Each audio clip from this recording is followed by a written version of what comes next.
वैज्ञानिकों ने लंबे समय से दुनिया भर में ऐसे जीवों की खोज की है जो सदियों पहले विलुप्त हो चुके थे।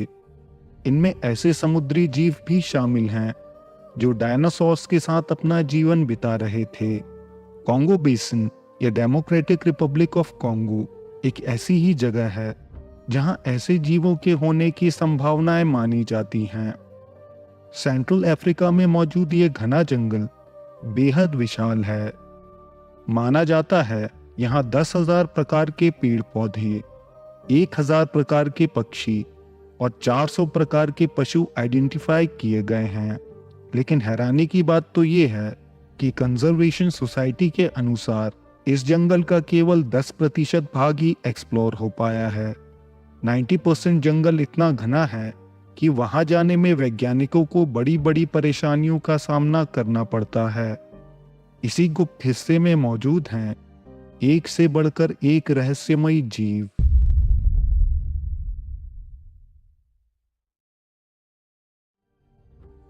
मुकेले एम्बेम्बे।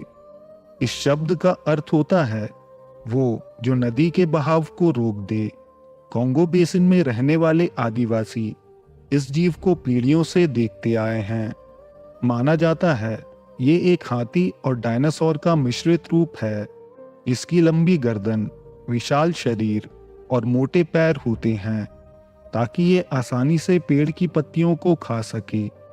कॉन्गो जनजाति इसका डिस्क्रिप्शन ठीक सौरोपॉड्स की तरह ही देती हैं, जो प्राचीन काल में रहने वाली डायनासोर की एक प्रजाति थी। इस प्राणी की विशिष्ट पहचान इसके 3 पंजे वाले पैरों के निशान से होती है, जो अक्सर कॉन्गो बेसिन में देखे जाते हैं। इन्हीं निशानों को आदिवासी मुकेले एम्बेम्बे के सबूतों के तौर पर दर्शाते हैं। सदियों से स्थानीय पिग्मीज और फॉरेन एक्सप्लोरर्स ने इस जीव से सामना होने के किस्से सुनाए हैं। उनके अनुसार नदी या तालाब के किनारे ये जीव पेड़ पौधों और फलों को खाकर अपना जीवन जीते हैं। ये पानी की गहराई में घंटों तक स्थिर छुपे रहते हैं। इस जीव की साइटिंग्स आज भी होती हैं और जंगल में रहने वाले लोग इसे वास्तविक ही मानते हैं। रॉय मैकाल नाम के एक शोधकर्ता ने कॉन्गो जंगल में इस जीव की खोज का प्लान बनाया। वो महीनों तक उस जंगल के बाहरी इलाकों में इस जीव का इंतजार करते रहे, लेकिन वो जीव को नहीं देख सके। फिर एक सुबह उन्हें जीव के ताजे पैरों के निशान जरूर दिखाई दिए। वो तस्वीर लेकर जंगल से बाहर आए और साइंटिफिक कम्युनिटी में काफी उत्साह फैल गया। रॉय मैकाल की माने तो ये जीव फोर्बिडन स्वैम्प एरिया में रहते हैं, जो कि न्यूयॉर्क के बराबर का दलदली इलाका है। यहाँ जाना अपनी मौत को दावत देना है। जंगल के दूसरे घने हिस्सों में भी जाना लगभग असंभव है, क्योंकि वहाँ तरह तरह के जहरीले जीव और सांप होते हैं। साथ ही जंगल इतना घना है कि कुछ ही मीटर्स चलने में घंटों का समय लगता है और वापस लौटने का रास्ता भी नहीं मिलता। शोधकर्ताओं ने पाया कि जंगल में रहने वाले लोग इस जीव को तब से जानते हैं जब उन्हें डायनासोर्स के बारे में भी कोई जानकारी नहीं थी। जब उन्हें सोरोपॉड्स की तस्वीर दिखाई गई, तब उन्होंने इसे मुकेले एम्बेम्बे के नाम से ही संबोधित किया। यह 1999 में काबोंगा जाति के लोगों ने इस प्राणी को पकड़कर मारने का दावा किया था।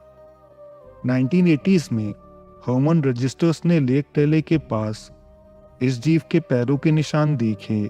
साथ ही उन्होंने इस जीव की तेज आवाज को भी सुना था।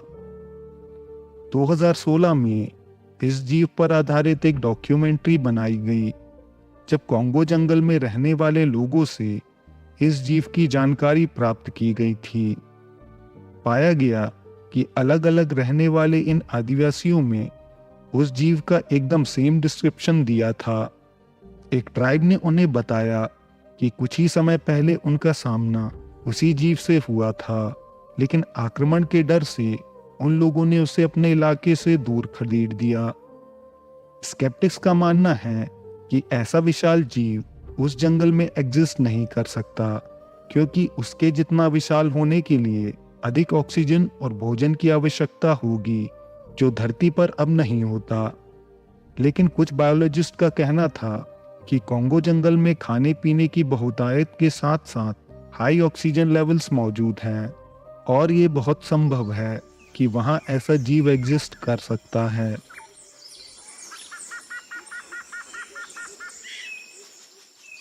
जेबर फोफी या कॉन्गलीस कोलोसल स्पाइडर एक ऐसी स्पाइडर मानी जाती है जिसका आकार विशालकाय हो चुका है। ये जीव डायनासोर काल में धरती पर विचरण किया करते थे, लेकिन कॉन्गो वासियों की माने तो ये आज भी उस जंगल में मौजूद हैं। वैसे तो अफ्रीका के अलग अलग हिस्सों से ऐसी मकड़ियों को देखने के दावे सामने आए हैं, लेकिन खास तौर पर कॉन्गो फॉरेस्ट को इनका इलाका माना जाता है। बाका जैसे इंडिजिनियस ग्रुप्स इसे जेबर फोफी के नाम से जानते हैं। उनके अनुसार इस जीव के पैरों का आकार 4.5 से 5 फीट का होता है। अगर इसके रिटन रिकॉर्ड की बात करें तो 1890 में एक इंग्लिश मिशनरी यात्रा करके युगांडा तक गया था।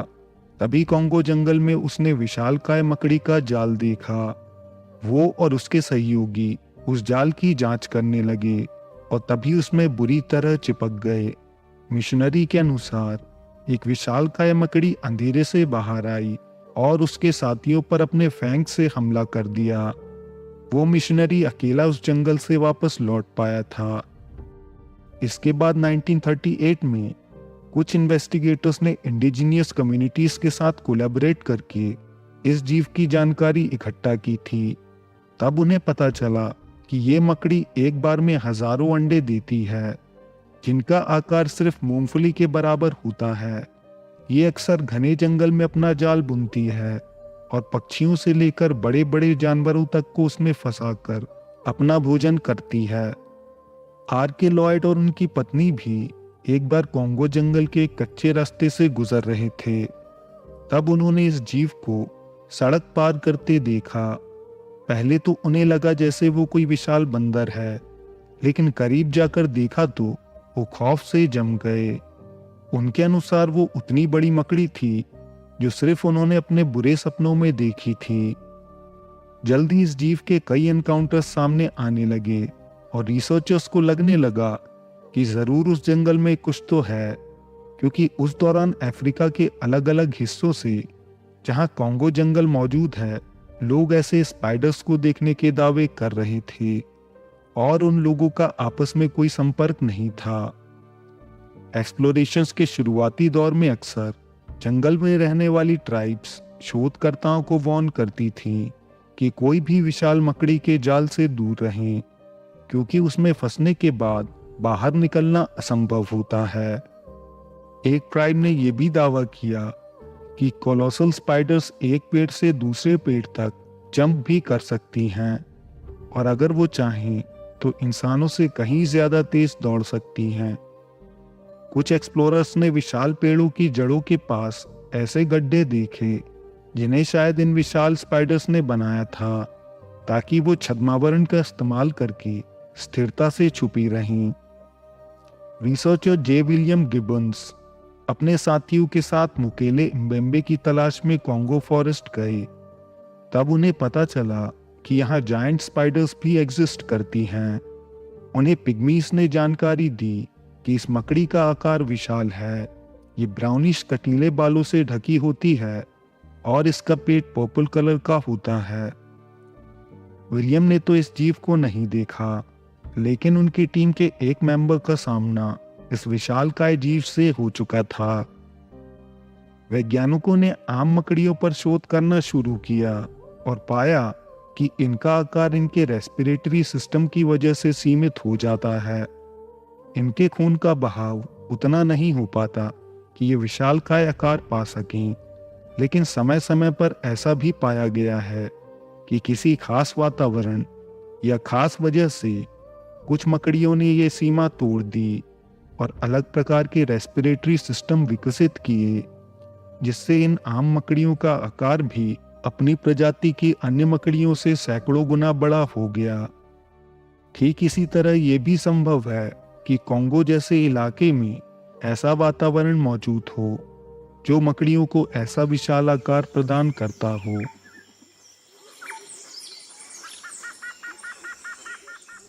दोस्तों, कॉन्गो जंगल में इन जीवों के अलावा विशालकाय सांप देखने के दावे भी सदियों से किए जाते रहे हैं। कुछ ऐसे सांप जिनका आकार आपकी कल्पना के परे है। ऐसा ही एक किस्सा कर्नल रेमी वैन लीडर के साथ हुआ, जिसने साइंटिस्ट कम्युनिटी में सनसनी मचा दी। ईयर 1959।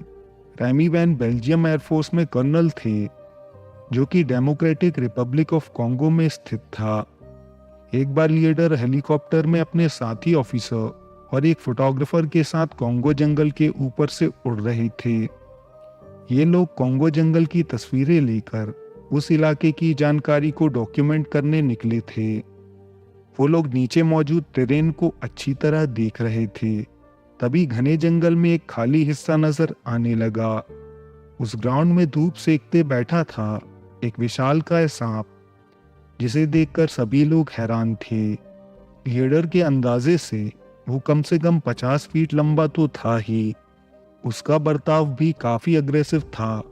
लीडर का कहना है कि उस सांप ने कम से कम 10 फीट हिस्सा ऊपर की तरफ उठा रखा था, जैसे वो पास जाने पर हेलीकॉप्टर पर ही अटैक कर देगा। कर्नल ने पायलट से कहा कि वो हेलीकॉप्टर को नीचे ले और उसी जगह पर उड़ाते रहे।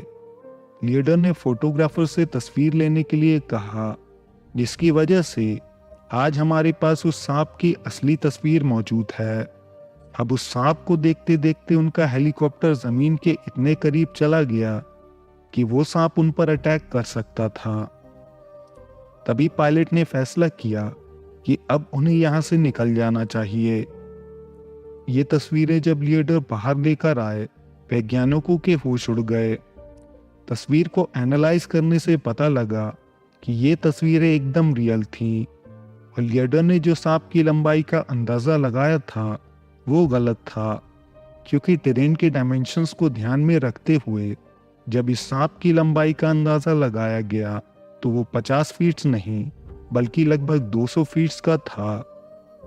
कुछ एक्सप्लोरर्स ने उस इलाके में सांप की खोज करने का फैसला किया, क्योंकि उनका मानना था अगर कर्नल को एक नज़र में इतना विशाल सांप मिल सकता है तो इस घने जंगल में ना जाने कितने विशाल सांप होंगे। इंडिजिनियस कम्युनिटी से संपर्क करने पर पता लगा कि वो लोग इस सांप को जानते हैं।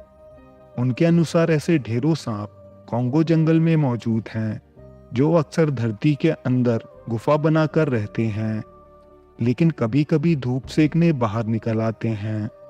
वैज्ञानिक इस सांप के जरिए एक नई पॉसिबिलिटी के बारे में सोचने लगे। उनका मानना था कि शायद ये सांप कोई और नहीं बल्कि टाइटेनोबोआ हो, जिसे 60 मिलियन ईयर्स पहले एक्सटिंक्ट मान लिया गया था।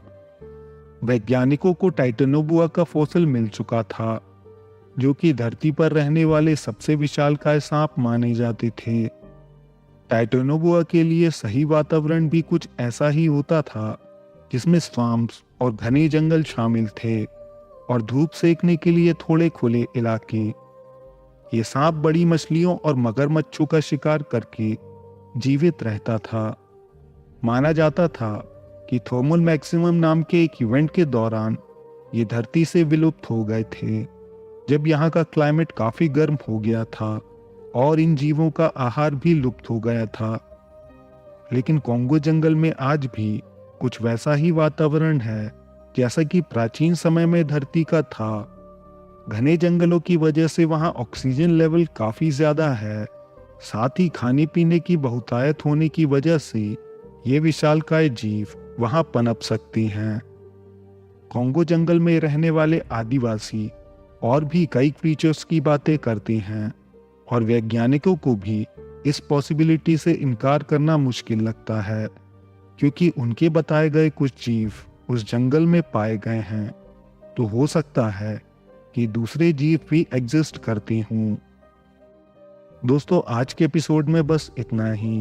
वीडियो पसंद आया हो तो लाइक करें, कमेंट्स में अपनी राय दें। अगर आप चाहें तो हमारे चैनल को सब्सक्राइब करके ऑल नोटिफिकेशंस ऑन कर सकते हैं। हम जल्द आपसे एक नए एपिसोड के साथ मिलेंगे। धन्यवाद।